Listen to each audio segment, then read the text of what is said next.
Head lines आपने जानी है, बुलेटिन का बाकायदा आगाज करेंगे। सबसे पहले आपको बताते चलें कि वफाकी वजीर खजाना शौकत तरीन ने कहा है कि आइंदा माली साल के बजट का हजम 8,487 अरब रुपए होगा। कौमी असम्बली के इजलास में वजीर आजम इमरान खान, वफाकी वज़रा और तहरीक इंसाफ के अरकान असम्बली मौजूद थे। वजीर खजाना की तकरीर के दौरान अपोजिशन ने शोर शराबा शुरू कर दिया और हुकूमत मुखालिफ नारे लगाए। वफाकी वजीर खजाना शौकत तरीन ने कौमी असम्बली में माली साल 2021 और 2022 का बजट पेश करते हुए कहा कि वजीर आजम इमरान खान की क़यादत में मईशियत को बहरान से निकाल कर लाए। हमारी हुकूमत ने मुश्किल हालात का मुकाबला किया। ये कामयाबी वजीर आजम की क़यादत के बगैर मुमकिन नहीं थी। हमें ख़राब हालात विरसे में मिले।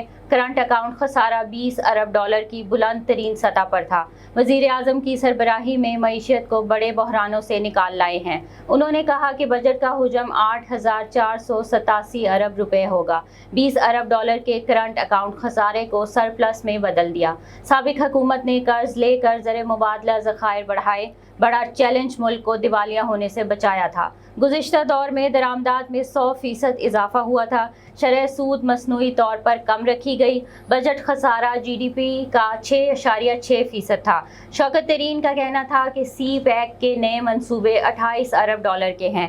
अब तक 13 अरब डॉलर के 17 बड़े मंसूबे मुकम्मल किए।